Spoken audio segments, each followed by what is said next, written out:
Boa tarde, pessoal. Então, hoje a gente vai trazer oficina sobre inteligência artificial, o uso da IA na pesquisa científica. Eu me chamo Tatiane, sou aluna do mestrado, sou da linha 1, controle gerencial e controladoria, sou orientanda da professora Ana Paula, com coorientação do professor Deoclésio. Boa tarde, pessoal. Eu sou colega da Tati. A gente fez essa oficina de inteligência artificial juntas e eu sou da linha de educação e pesquisa em contabilidade e sou orientanda da professora Patrícia e o professor Alexandre, meu co-orientador. Então, a gente dá início a essa oficina comentando sobre o conceito de inteligência artificial. O IBM definiu que é uma tecnologia que permite que os computadores e as máquinas simulem o aprendizado, compreensão, resolução de problemas, tomada de decisões, criatividade e autonomia dos seres humanos. E um outro adendo que a gente faz é a importância de se atentar de que a inteligência artificial ela serve como uma ferramenta de apoio e não de substituição. Então, ela não vai substituir o trabalho do pesquisador, ela vai agir como uma ferramenta que ajuda a ampliar a capacidade ou gerar sugestões, acelerar processos, mas o pensamento crítico e a responsabilidade é sempre nossa, é sempre de quem faz o trabalho, de quem faz a escrita. Então, é uma ferramenta que a gente tem que se atentar no uso e sempre ter esse pensamento crítico e a responsabilidade em cada decisão que a gente for tomar no uso das informações que a inteligência artificial ela providencia para a gente.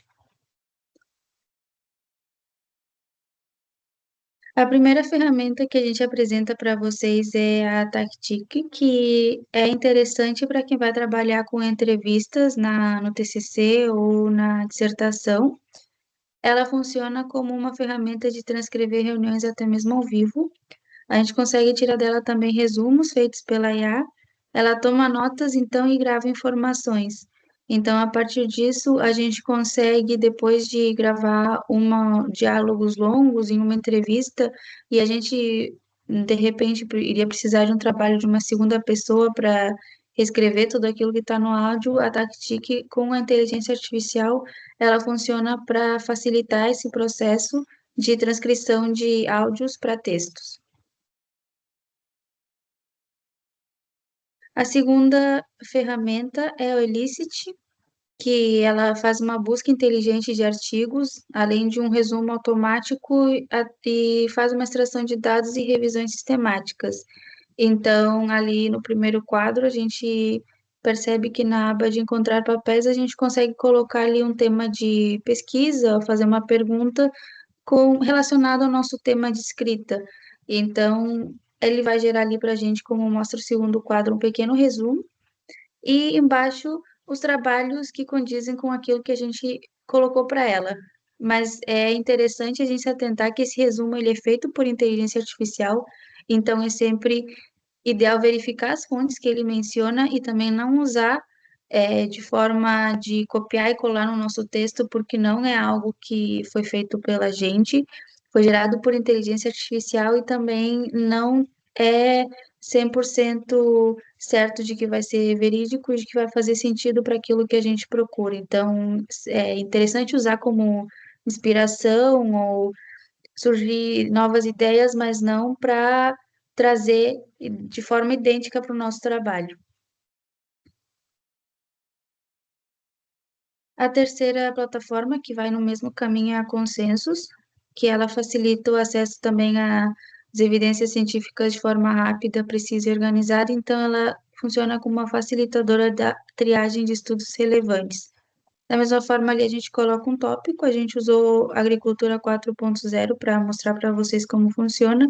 Então, ele vai trazer ali o que que é Agricultura 4.0, vai trazer novos tópicos que a gente pode até utilizar para inspirar, para criar talvez subcapítulos nas nossas escritas, nos nossos trabalhos ou assuntos que a gente pode explorar além.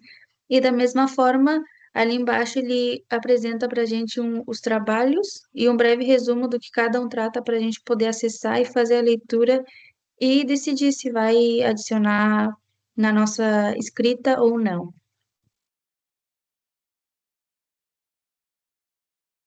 O Open Knowledge Maps, ele facilita a descoberta de literatura também. Então, ele funciona de uma forma um pouco diferente, porque ele organiza o conhecimento de forma intuitiva e acessível. Então, a gente escolhe ali a base de todas as disciplinas e escreve um assunto ali de pesquisa. Eu usei ali o que ele me sugeriu de mudança climática, e no segundo quadro a gente percebe que ele organiza por focos. Quais são os assuntos mais comentados? Quais são as escritas encontradas em maior volume sobre o assunto mudança climática? Então, ali, por exemplo, os dois balões maiores são impacto do clima, são educação sobre mudanças climáticas, e são esses os focos de literatura que a gente encontra sobre mudança climática. Então, enquanto maior o círculo, maior o foco daquela escrita, maior o volume de literatura, e da mesma forma ele gera ali uma lista de artigos com os resumos e os links de acesso para a gente poder fazer a leitura e acessar e adicionar no nosso trabalho. O Research Rabbit também funciona de uma forma um pouco parecida. Ele explora, organiza e acompanha as pesquisas acadêmicas de forma visual e interativa também. Então, ele descobre os artigos, ele cria até bibliografias e ele faz essa função de conectar os estudos e montar os fluxos de leitura. E, diferente dos outros, que a gente colocava um tópico para pesquisa, essa plataforma ela funciona a partir de um artigo que a gente coloca o título dele. Se tem um artigo que a gente fez a leitura e percebeu que contribuiu bastante na nossa escrita, a gente pode adicionar ali o título dele, e quando a gente coloca para pesquisar, ele gera ali uma coluna de artigos semelhantes. Então, a quarta coluna é uma lista, dependendo do assunto, vai ter uma lista enorme de trabalhos parecidos que vão no mesmo caminho. E a última coluna ali são várias bolinhas com os autores que eles trabalham sobre o mesmo assunto e que se relacionam entre eles. Então, agora nós vamos tratar das outras ferramentas, tá? A Perplexity. Então, ela é uma ferramenta, tá? Que ela busca extrair informações de várias fontes e fornece respostas diretas com as fontes que ela utilizou para fazer essa pesquisa. E o diferencial dessa IA é que ela combina um modelo de linguagem mais avançada com a pesquisa em tempo real. Então, por exemplo, aqui a gente trouxe duas imagens que a gente colocou ali uma pergunta, né, na IA sobre as enchentes do Rio Grande do Sul, né, artigos que falaram sobre as enchentes. E na nossa telinha aqui à direita, a gente pode perceber que ela trouxe os artigos que falaram sobre a enchente. Então, ele traz esse artigo e quais que foram as principais causas, consequências. Então, ele traz em tópicozinhos, extraindo e explorando tudo que foi mais... que trouxe mais, como é que eu posso dizer para vocês, que extraiu com mais autenticidade os efeitos mediadores daquela situação. E ela é indicada para estudantes, pesquisadores, usuários em geral que precisem de informações rápidas e confiáveis, né? Além de ser uma aplicabilidade bem forte dela, porque ela interpreta, né, a pergunta que é feita, ela identifica o tema que ele quer ser pesquisado, analisa o contexto e faz toda a busca dessa informação de uma fonte que seja verídica e muito confiável. Então, ele te traz uma confiabilidade muito grande daquela informação que ela está querendo repassar. O Killbot, então, ele é uma IA que ajuda a reescrever os textos de forma rápida e inteligente. Então, essa ferramenta, ela faz uma reformulação e uma reescrita de frases, parágrafos, redações ou artigos, a forma que a pessoa preferir, né? Então, ela tem várias disponibilidades, né, para personalizar e aperfeiçoar o trabalho. ela oferece uma gama completa de ferramentas. Então, aqui nesse caso, a gente pediu para ele, tá? Para nós estar como exemplo, para ele fazer uma verificação da gramática, tá? Então, ele trouxe para nós ali uma verificação de uma gramática, e na outra tela a gente pediu para ele fazer uma parafrasear. Então, a gente pediu para ele ferramentas de paráfrase. Então, pode ser usado das duas formas. A gente ressalta, tá? Que essa IA ela pode ser usada para corrigir, para corrigir gramática, corrigir erro, aumentar a fluidez de texto, resumir, traduzir, mas ela não pode ser usada com tanta confiabilidade assim, porque ela não substitui o autor. Então, é necessário que o autor ele esteja ciente do que ele quer pesquisar, que ele tenha aquilo em consciência de que essas ferramentas elas apenas fornecem um auxílio e elas não fornecem a resposta com tanta fluidez quanto um artigo já publicado, com autores que já tenham uma base sobre o assunto. O ChatGPT, ele é um assistente que todo mundo conhece, né? O mais conhecido, tanto no mundo acadêmico quanto pelos usuários de forma geral, porque ele é uma tecnologia de inteligência artificial que funciona como um assistente virtual mesmo. Então, ele pode se moldar com as características da pessoa que está conversando com ele. Então, ele faz uma conversa dinâmica, interativa com o usuário que está fazendo esse chamamento a ele. Então, para o ChatGPT, tu pode fazer uma pergunta e ele vai te responder da forma como ele achar que esse assunto está sendo tratado a ele. Então, ele vai te dar uma resposta que consiga te auxiliar no que tu pretende, mas também a gente ressalta que o ChatGPT ele não tem tanta credibilidade assim. Ele não extrai as fontes, então ele pega tópicos da internet e formula para você. Só que ele não vai te dar uma confiabilidade tão alta assim dessas informações. Então, aqui a gente tem dois exemplos, tá? O primeiro exemplo, a gente pediu para ele fazer a revisão gramatical de uma parte, de um fragmento de um texto. Então, ele fez essa reformulação gramatical para a gente. E no outro, a gente pediu para ele explicar um conceito. Então, ele pode ser usado dessa forma, para auxiliar, mas nunca para trazer uma confiabilidade das informações. Então, tu pode pedir para ele uma ajuda, ele vai te dar essa ajuda, só que tu precisa ir em fontes confiáveis, ir atrás da informação e verificar se realmente aquela informação que tu precisa, ele existe em algum lugar confiável. Tu pode utilizar ou não.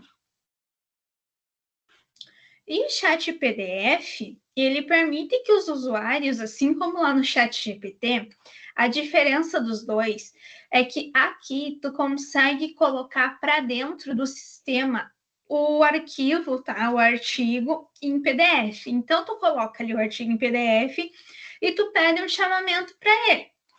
No nosso exemplo aqui, a gente pediu para ele trazer formas reflexivas sobre aquele artigo. Então, a gente coloca o artigo ali e pede para ele, me dá o contexto de como foi tratado esse tópico. Ele vai trazer para ti como que aquele tópico foi escrito. Ele vai trazer a parte aonde ele extraiu essa informação de dentro do texto. Então, ele não te traz uma ilusão de ótica, digamos assim. Ele te mostra da onde ele tirou aquela reformulação. Mas, claro, né? A gente pode pedir para ele também explicar, resumir ou fazer uma reescritura de algum trecho. Mas essas coisas que ele faz, essa reescritura, essa explicação ou esse resumo, eles não podem ser usados como o chat vai te dar. Tu tem que fazer todo um estudo aprofundado sobre aquele tema. Tu não vai pedir para ele, me explica esse artigo aqui do começo ao fim. Claro, ele vai te dar toda a explicação do começo ao fim do artigo, mas tu não vai pegar aquela explicação que ele te deu e colocar no teu trabalho, não. Tu vai olhar, vai ver a explicação dele, vai tentar entender um pouco mais, vai voltar no artigo original e vai olhar os fragmentos que ambos têm e tu vai conseguir formular melhor a tua ideia. Então, ele te auxilia nessa forma.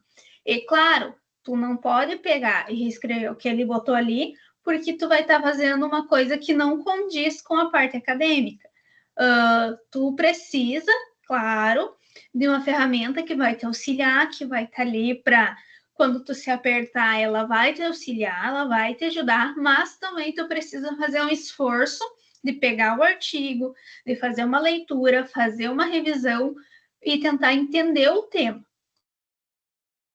E isso que a Tati fala, ele nunca vai substituir o resumo que ele te dá, ou a descrição, nunca vai ser igual a tu fazer uma leitura completa do artigo e analisar do teu ponto de vista, fazer a compreensão da tua forma, porque é uma inteligência artificial e a gente é o pesquisador, é quem vai ler aquilo e vai explorar da forma que a gente melhor entende, né?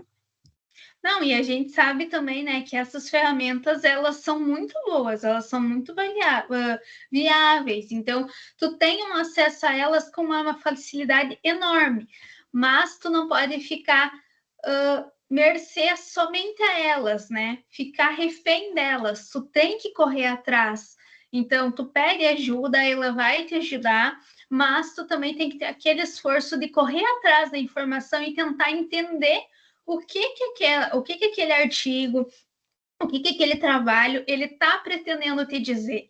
Muitas vezes a gente entende que a escrita que tem lá no artigo, talvez seja um artigo em inglês, em espanhol, a fluidez do texto seja um pouco maçante, seja um pouco difícil de fazer o entendimento, de entender o que aquele artigo quer trazer. Tu pede para ele, ele vai conseguir te mostrar que tem como tu entender que é um pouco mais fácil, mas tu não pode ficar mercê a ele. Ele vai te explicar, vai te dizer, tu volta no texto e reformula tudo aquilo de forma mais branda, né? Tu vai conseguir te ter um direcionamento melhor. Então, dentre tudo isso que a gente falou, então, a gente traz aqui agora os pontos positivos, né? A gente já deu um spoiler antes, né? De acordo com tudo que a gente já falou. E aqui a gente diz que o primeiro ponto positivo é que se tem uma otimização de tempo. Então, as tarefas de revisar bibliografia, organização de referência, análise de dados, ele te dá isso, tu pede para essas ferramentas, essa ferramenta vai te dar. Então, é uma coisa que consegue te dar um pouquinho mais de flexibilidade no teu tempo.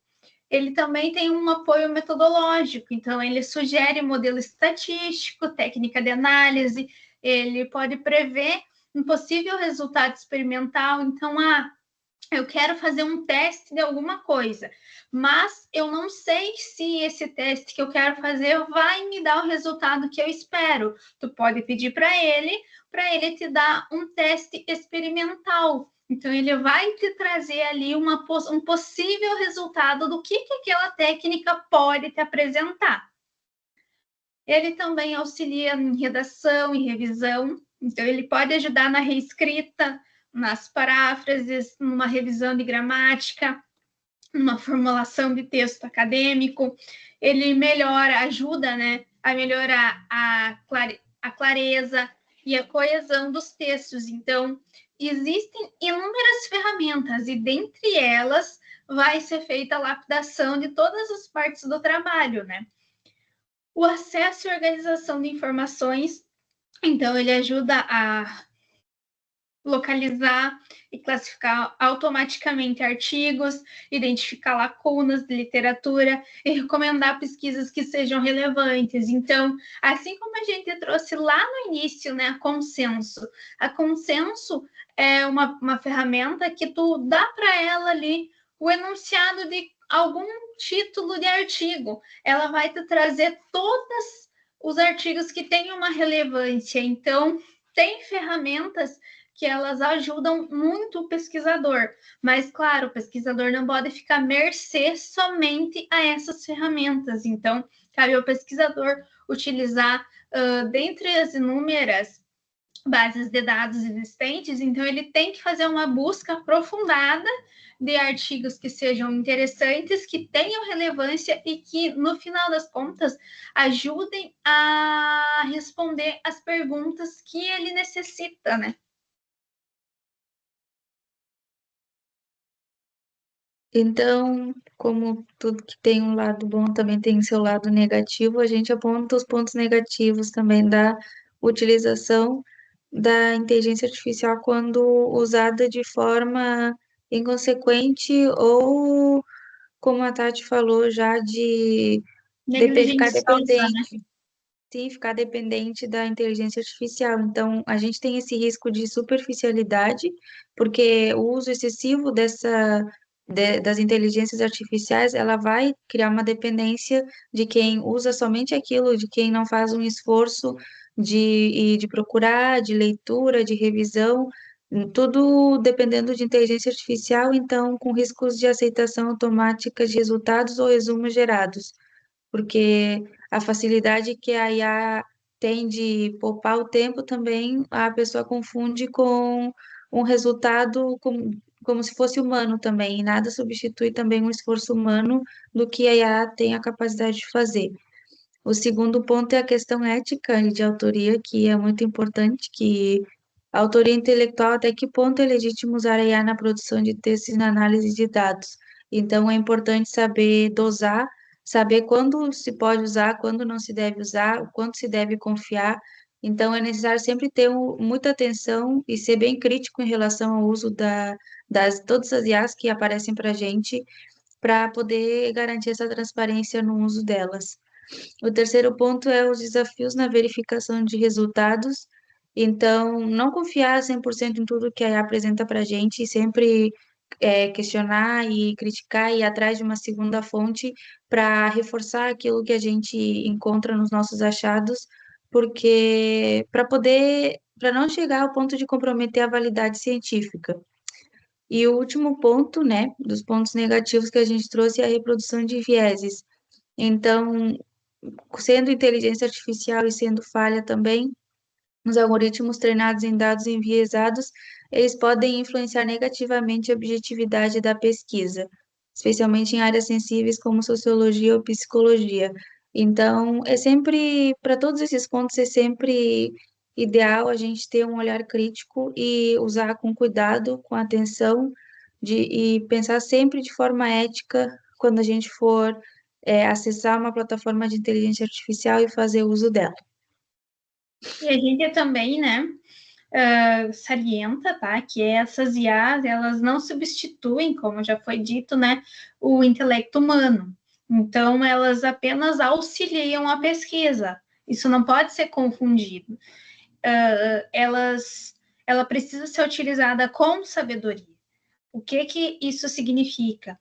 Que a gente sabe que dentro do grupo aqui do NUPECOF, do mestrado e do pessoal que faz TCC, que faz dissertação, enfim, todos somos adultos e sabemos os riscos que corremos caso a gente use de forma negligente essas inteligências que estão aqui para nos auxiliar.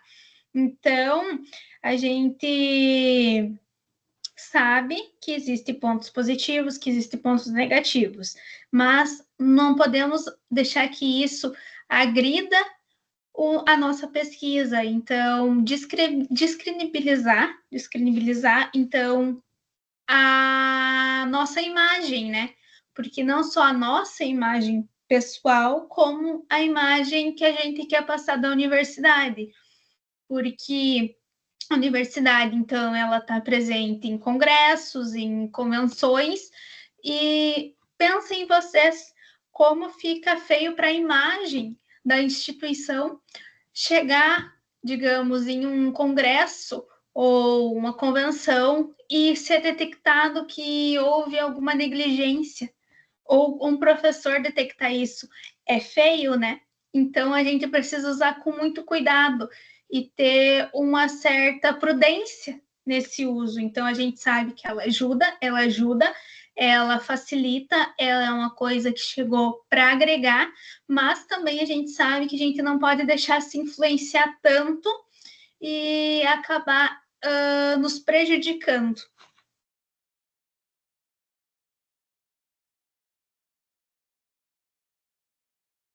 Então, aqui a gente aponta, né, faz um resumo disso que a gente fala, trazendo um exemplo de usar como apoio e não de substituição.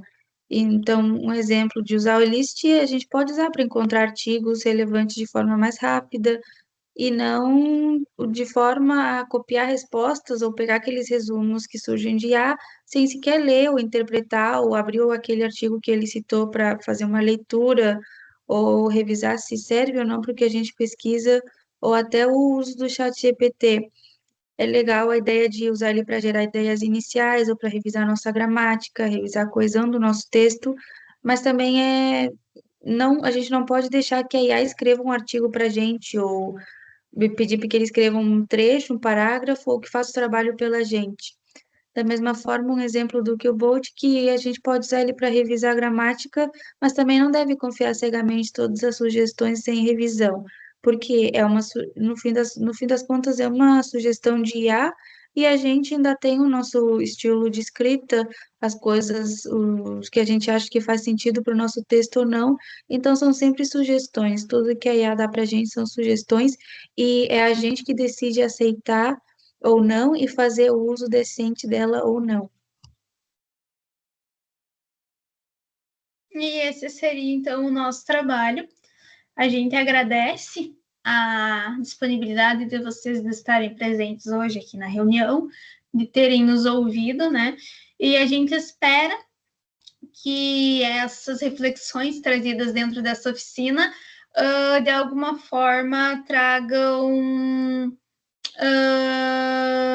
Seja benéfico para quem está ouvindo, né? E tragam reflexões, né? Para que seja usado com sabedoria as IAs, para que futuramente a gente não seja fique mercê, né? De tanta coisa ruim que acontece. Sim, gente, obrigada pela presença de vocês. Vocês conseguem acessar o link, depois verificar o link em cada um dos slides que a gente fez, e a gente agradece. Obrigada.